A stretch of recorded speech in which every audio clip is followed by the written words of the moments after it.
Okay, so on to the next track in Sammy's Rock Empire Friday. This is going to be the last one for today because we're doing 3 at a time every single day just until we catch up. And then on Friday, don't stress, you're going to be getting 10 on Friday.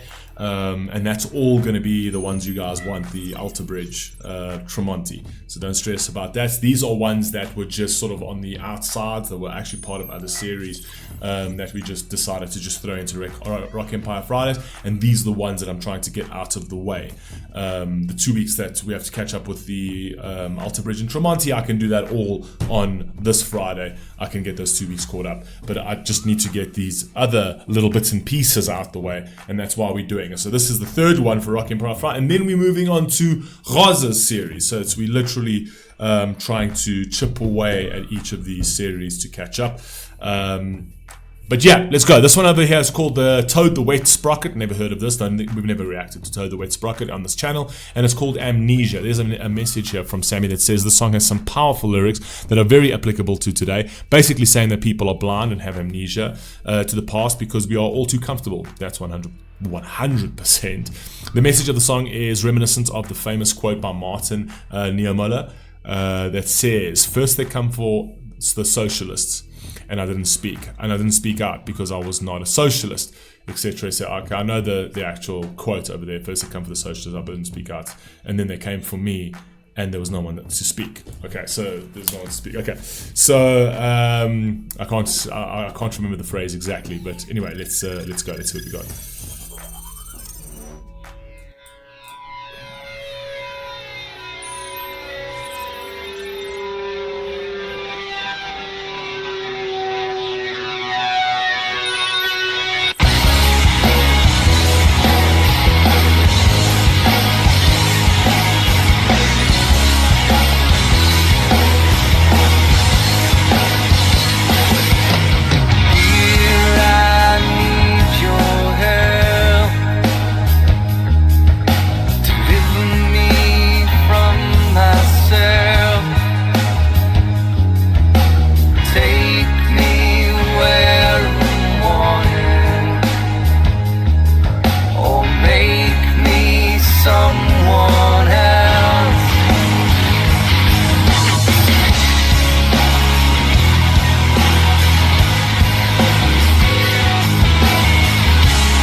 Something you never know, never see, never understand. I think on the first part over there that he was referring to in terms of himself is actually, I think he was kind of playing into the shame you feel when you see certain things. You see certain things that go directly up against someone's humanity, someone's morality, someone's virtues, and you don't speak out of fear. Right, and then at that point you just like save me from myself because I literally don't have this. I don't have the strength or the wherewithal or the courage to actually stand up for anything. So what I'm going to do is I'm just going to be like, it's not on my doorstep. Let me just leave it. I'm not going to say anything. I don't want to shine a light on me. Right, societally, so I'm just going to leave it. And that's, like I said before in the past, is the most criminal thing is that it's the silence from the majority. You know that these sorry, my eyes are so itchy for some odd reason. You know that the elites are going to try and push their own agenda. You know that the political elites are going to try and push their own agenda, right? And it's actually the responsibility of the majority to stand up against that, right? To stand up against things that you know is wrong. It's fundamentally wrong. It goes against truth. It goes against decency. And we're seeing a lot of that today, right? And because of this whole idea of compassion, and it's less about the idea of compassion, it's for the majority of the population, it's all about just getting along to get along. Essentially, just going along to get along in terms of, I'm not going to say anything. I don't really disagree with this, but I'm going to pretend that I'm okay with it because I don't really want any foibles. I don't want any trouble. So that kind of thing. So you just be quiet, but you're not for the ideology. You're not for what is currently happening. And that you can track it all the way back to the Holocaust. You can track it all the way back to all of these heinous events, that these things happened under decent people's noses, that they could have done something about it in the masses. The masses could have stood up and done something about it. But they didn't, because it wasn't at their doorstep, right? So they felt like, okay, well, I don't have to, I'm not going to stand up today. But eventually, it will land up at your doorstep, as it did back then. It landed up on people's doorstep. And because they failed to do anything about it initially, they failed to stand up initially, or they were too scared to stand up initially. It didn't save them from what was coming. Actually, what came was worse than what would have happened if they had just stood up and stood for something in the beginning. Do you know what I mean? So I think that's what he speaks to in terms of just the fear, the human fear of seeing that something is wrong but not wanting to do anything about it. And that kind of cuts straight against our humanity as well. And that's what plays into our guilt and plays into our shame, I think. Okay? Never understand. Just leave it now if you can. Tell me when they come for you, who will there be to speak? And when they come for you,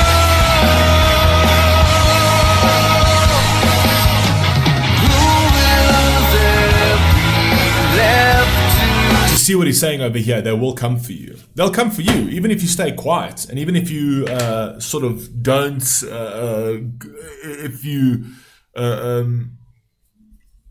sorry, my eyes are just mad. So even if you keep quiet and you sort of stay out of their way and whatever else, that doesn't mean that you're going to get away with it. Eventually, it will come for you. So.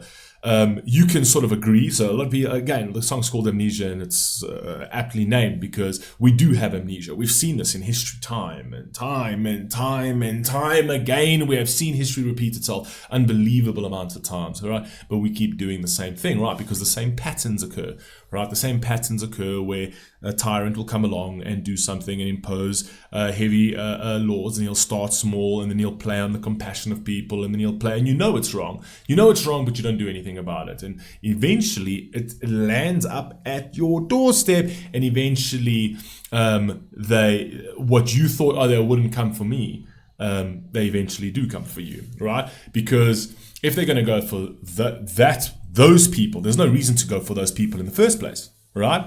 It's going to be systematic. They'll go for those people, and then afterwards they're like, okay, actually we were successful at quieting those people, suppressing those people, oppressing those people, subduing them, subjugating them. We were successful at even maybe eradicating them, right?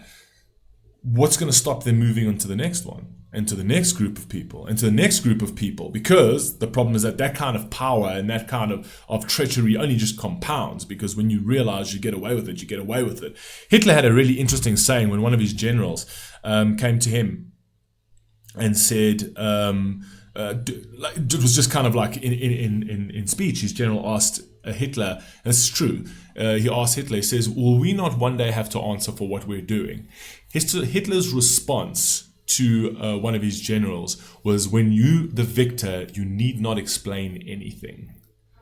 Do you know what I mean? So that just means that someone like that isn't going to stop at a certain particular thing. That power and that greed and that kind of tyranny only compounds, right? To the point that even the people who he's not targeting right now, the people who he supposedly agrees with right now, he's going to grab the power and their freedoms from them, because I am the one who's the supreme fucking leader.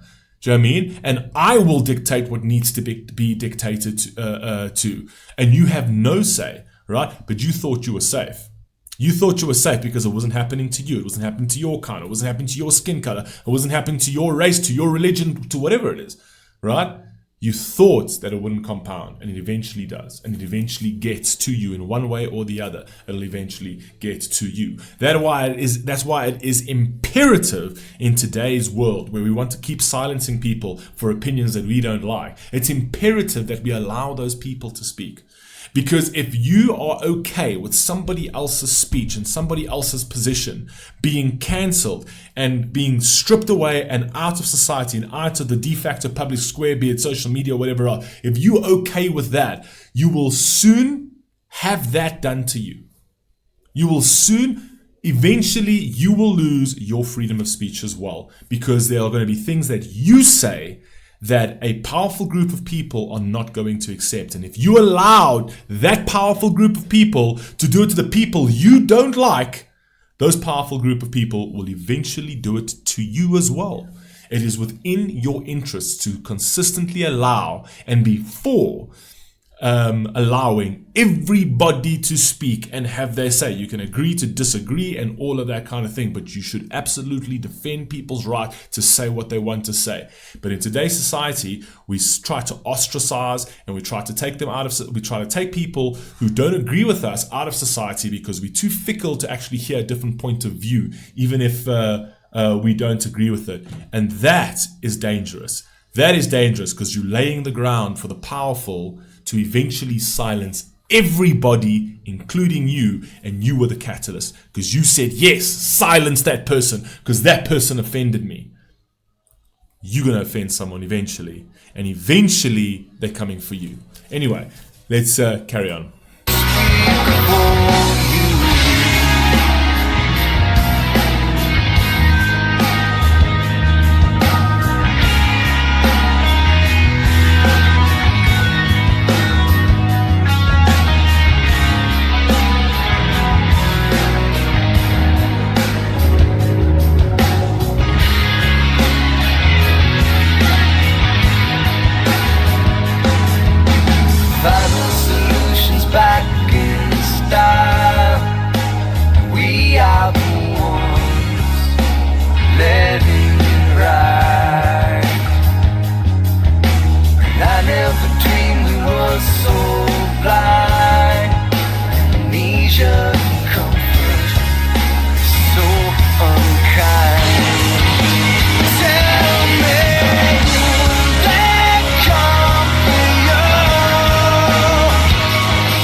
I really do like the drumming in this as well. It's a very, very cool song, this.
Yeah, very cool song. And very important song. Very, very important song. It's very easy to forget. It's very easy to have amnesia to all of these societal issues. And we tend to sort of just cast it off and think, oh, it's not on my doorstep, it's not happening. That's this. I mean, World War I and World War II never felt like it was actually being fought in the regions where it wasn't a hot war, where it wasn't live action fire, right? It never felt like it was World War I or World War II. Same like right now, it doesn't feel like you're in World War III, but I'll assure you, you're very much in World War III. We are very much in World War III, right? World War II started like that. World War I started like that, right? You're just very far removed from the battlegrounds, right? Even if you are like a kilometer or 2 kilometers away from like the front line, you start to feel like the war isn't really at your doorstep, right? It's only when it's really feeling like when it's actually in your neighborhood, that's where you feel like world war, like it feels like Armageddon.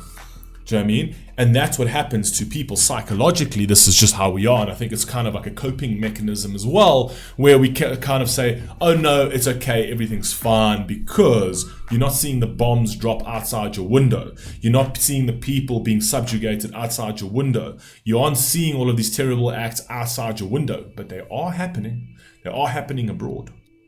They are happening somewhere else, right? And if you don't stand for something, even though it's not in your backyard, eventually that's going to come to your backyard. And when it comes to your backyard, there will be no one left to fight for you. Anyway, that's basically it. But anyway, you guys let me know what you think down below. Love this, absolutely awesome, and I will catch you tomorrow with more. Peace.